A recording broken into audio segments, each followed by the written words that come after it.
welcome to TechLawConverge. We're bridging the gap right here. So this is going to be your podcast discussing the connection between technology and law.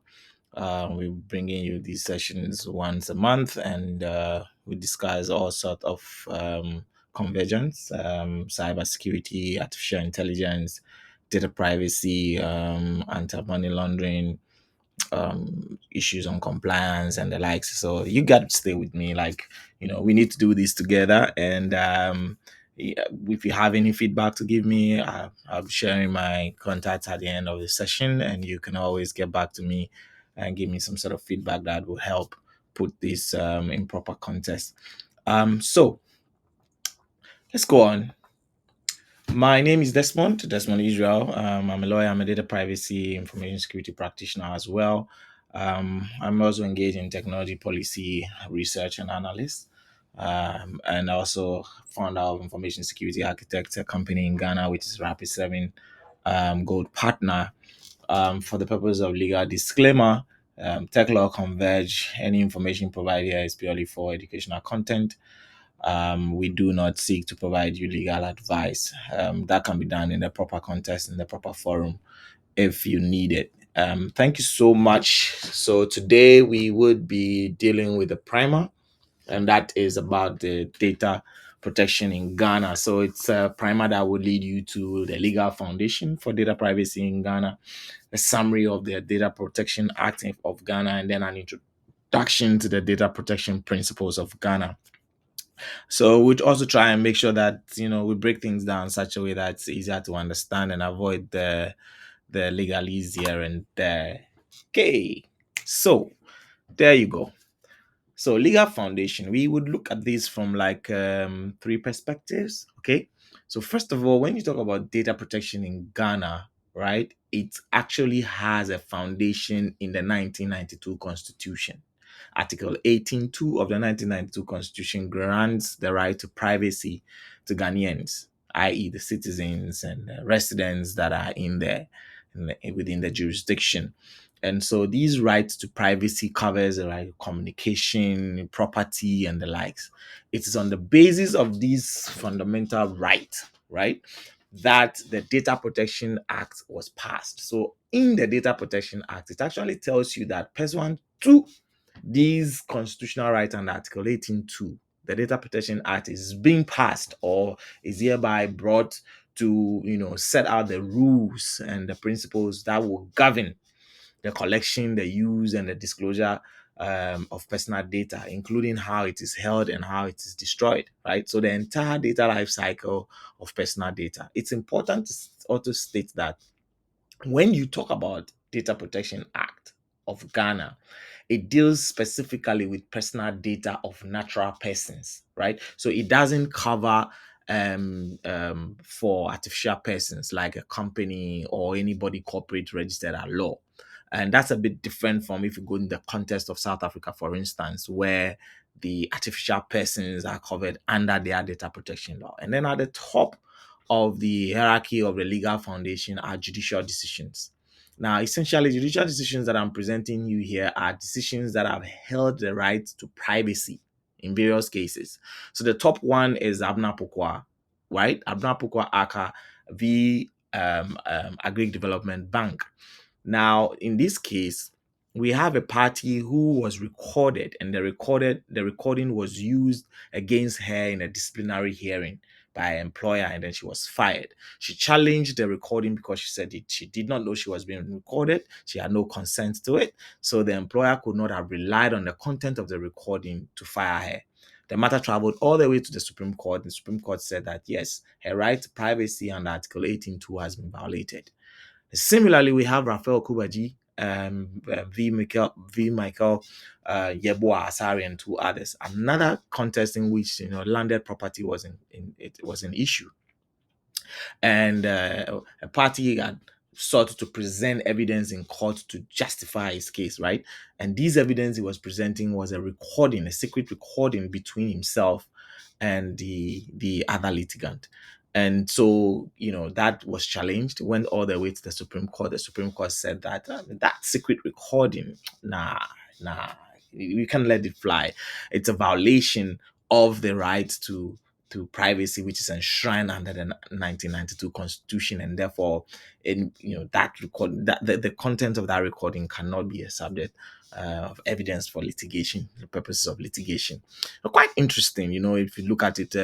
Someone might argue from various angles, but mind you, in both cases, especially in Raphael Kubaji, it was clear that if the information that was gathered secretly, right, was for something for public interest, right, or national security, then, or for the prevention of a crime or something like that, then we would be looking at completely different ones altogether.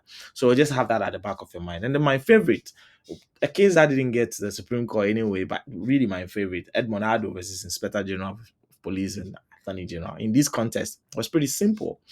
Edmond Ado is a suspect, right? Police arrested him. They seize his phones, his laptops. I mean, this is electronic gadgets. And then, without a court warrant, they went into search his electronic gadgets, and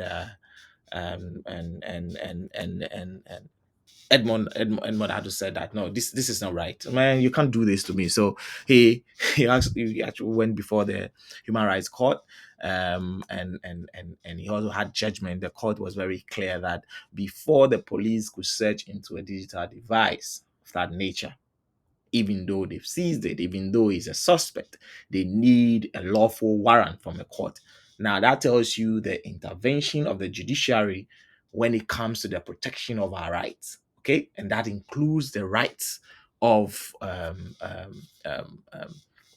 people whose privacy are being infringed. So you could see that we are coming from a very strong legal foundation, which is that our data privacy or data protection deals with human rights and not consumer rights. You may have read it somewhere in the context of consumer rights. Like, for instance, in the United States, it is more of a human rights. It's more of a consumer rights in the United States. It is not the same in Ghana. It's more of human rights in Ghana. We follow the UK, the EU approach to data privacy. Let's jump on next and deal with the summary of the act, which is the Data Protection Act. What is it made up of? Now, I try to break it down for you into 6 areas. Now, this is not everything about the act. Mind you, this session is a primer. So I'm trying to consolidate everything and give you a best eye view of data privacy in Ghana. So here you have a summary of the act. The act is called the Data Protection Act 2012. Okay, Act 843. Now, it provides for oversight. Oversight in the sense that it establishes a data protection commission and makes it an agency that implements and enforces the act. And so under section 1, it establishes the Data Protection Commission. So the Data Protection Commission, as you see it there, is an administrative body established by law, which is the main reason why the Data Protection Commission cannot do anything outside their law, which includes the attempt to regulate the data privacy practitioners or data protection practitioners, right? Or any of those nuances they are trying to apply to the renewal of data protection certificates. These are real legal issues that you need to take into context, because we are not only dealing with technology. When you are established under a law, you are governed by what we call administrative law vis-a-vis constitutional law, because the rights, the economic rights of people are within your purview. And so these are some of the things you need to look at. It also has enforcement rights. So the Data Protection Commission can issue enforcement notices against data controllers and data processors if it finds anything untoward against the way they are processing personal data within the Ghanaian jurisdiction. Then he has the opportunity to issue regulations, right? He has a regulatory authority where he can actually go back to Parliament, and through allies, they can, implement certain, they can turn certain policies into regulations that would help them to implement their enforcement regimes. Okay, and then there is an interpretation part of the act. You need to see it as a dictionary. Okay, so things that are mentioned in the act that are ambiguous or that requires definition, you can find them under section 96. So that's the dictionary of the act. We call it the interpretation section. And so you can find things like the data, what is personal data, data that identifies directly, uniquely a data subject, right? Or the series or combination of attributes that would also would identify a data subject, right? And then the question comes, so who is a data subject? A data subject is a natural person, a human being like you and I, whose data is being taken and processed. And then who is a data controller? The data controller by law is the one who decides how the data is supposed to be processed. He collects it, decides how to keep it, decides how to process it, and even decides who to share it with. And this is why all these things come under the Data Protection Act to be what as a way of oversight to be controlled. Don't get it wrong. For me, data protection is not a policing activity, right? Indeed, if you were to be doing your data protection mandates appropriately, you should be getting competitive value out of it. Remember the Apple case? Need not go into that. We don't have it in scope here, but clearly that's the message I'm trying to give you. And then you have the data processors themselves who process data based on the instructions of the data controller, and then the whole gamut of data processing, which includes the collection, dissemination, propagation, manipulation, and as many as all the adjectives that have been used under the act to identify what to amount to data processing. Indeed, data sharing is even data processing, and that's why you need some of these things in there. One key thing about data controllers and data processors in Ghana is that the Data Protection Act puts the ultimate liability on the data controllers, unlike under the GDPR where both controllers and processors have liabilities. Okay, but in under the Ghanaian context, because our law also adapts international best practice, the best way to deal with liabilities under the law is to create what we call the data controller data processor relationship through contracts, right? And in the subsequent podcasts and subsequent conversations on these sessions, I will be discussing how you can approach some of those things. Then you have registration. The registration part of it is where the law provides that before you process data, you have to register, right? It's the way by which we'll be able to keep a data protection register. It provides for some of the principles we call accountability and openness. So it is important for us to have that registration done. Something that I missed here would have been the appointment of a data protection supervisor, right? So remember that the law also provides for the appointment of this data protection supervisor. It actually says you may, and the way we have interpreted may and shall within the Ghanaian jurisdiction when it comes to legal matters is that may is voluntary and shall is mandatory. But there's also scenarios where if you look at the context of how may is represented in the law and you read the law entirely, it could actually amount to shall. And then another aspect of it is the obligations and the rights that is set up. The obligations, you can consider them as the data protection principles, which we'll discuss at the last part of this session. And then you have the rights. So the rights of the data subject, they have the right to know what you hold about them. They have the right to stop data processing about them. They have the right to amend the information. They have the right to make any changes that affects them. Essentially, the accuracy of their data is important. The integrity of their data is important. So data subjects have the right to come to the data controller and seek clarity on some of these things. We call them together as the data subject access rights. And then you have the principles. There are 8 principles under section 17, which we'll discuss on the next slide. And then we have exemptions and prohibitions. Now, I think I'll say about exemptions is that I've seen a lot of people, and I've joined some Twitter spaces where people were talking about exemptions and the rest. Please, exemptions are not blankets in the sense, right? So an exemption for the police to maybe do criminal investigation, that's not, it would be very specific. Maybe it's an exemption from disclosure of the information. So disclosure as in the data subject access rights to that information is exempted, but it doesn't mean the police does not need to apply the safety, the security, the accuracy of the data. If a police decides to pick up a not so up to date information and use it to prosecute me, is my rights not being violated? Why will a law create an exemption to that effect? So the lawmaker did not anticipate or does not expect that the law would be applied in such a manner that it would render its purpose useless. No lawmaker does that, right? So from a technology standpoint, we need to find a way on how we're going to do these things. A policeman walks to a fintech, for instance, and he says, well, we are here, we are from the police unit, we want this information about that person. I think the most reasonable thing is for legal and compliance to get involved, right? On what basis are you requesting for this information? Do you have like a lawful warrant from the court which says that you can go and pick up this information, right? You need these things because you, as the data controller, the fintech or the young startup or the big bank or the insurance company, you need to have records, right? Which gives you the legal justification or the basis for which you proceed to process the data, which includes sharing of the data. So you can never say that, oh, it was an exemption for the police. No, it doesn't work like that. So you need to understand how some of these things come together.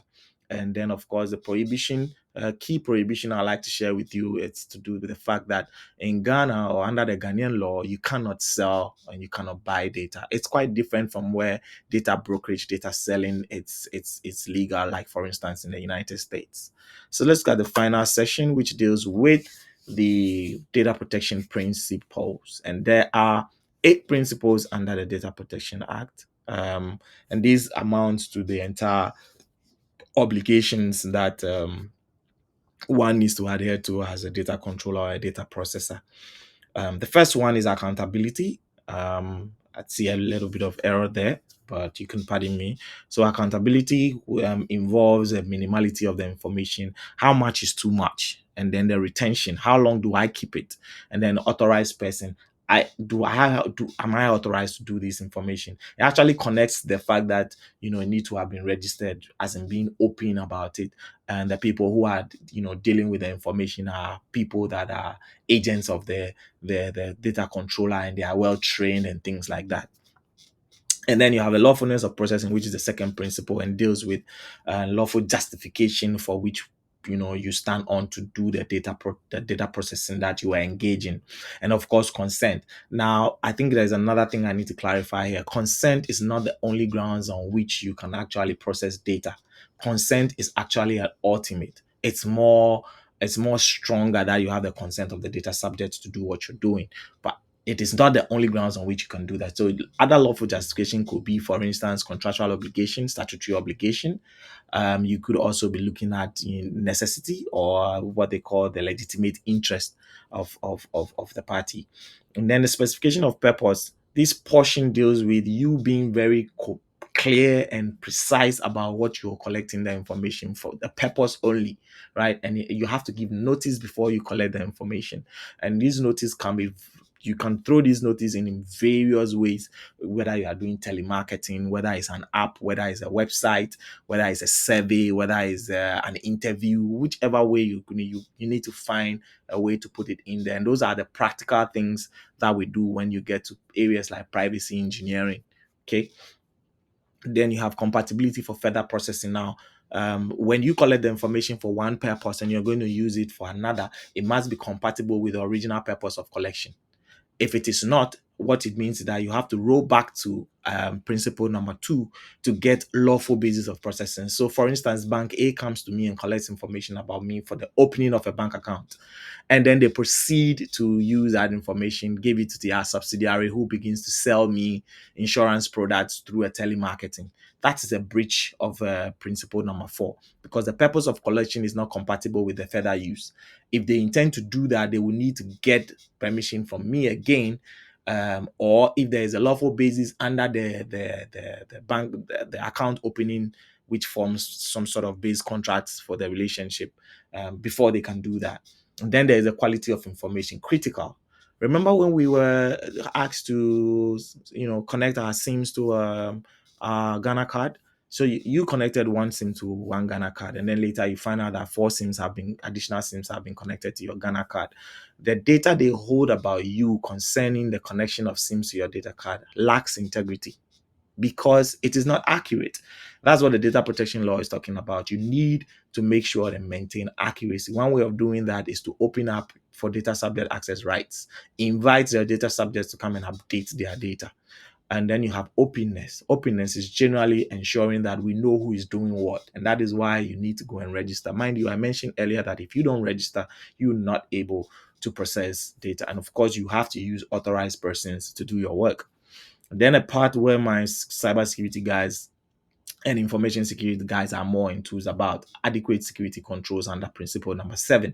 It has to be both administrative and technical, and it has to be adequate. What is adequate is left to the scenario of the day and the complexity of the data processing, and then what is actually involved. Where encryption is needed, encryption must be applied. Where masking is needed, masking must be applied. Where firewalls are needed, firewalls must be put in place. If it's defense in depth, defense in depth. And so essentially, you have to go with best practice as you look at how to implement the principles. And then the last part of it is the data subject participation, where you allow data subjects to get in and be able to know what you hold about them. I discussed at length the data subject access rights. This is where the data subject access rights are implemented. So yes, that brings us to the session, 20 minutes of conversation concerning this data subject. It's a primer. We'll come back and discuss other topics, and should be able to do more than that. If you want to connect with me via email. You can ask your questions, I'll address them. You can connect with me on Twitter. You can connect with me on YouTube, where these sessions will be posted for you. And then, of course, you can connect with me on LinkedIn. On that note, it's TechLawConverge, bridging the gap, and we would be connecting with you again on the next session for the next subject. Thank you so much for being here. Ciao.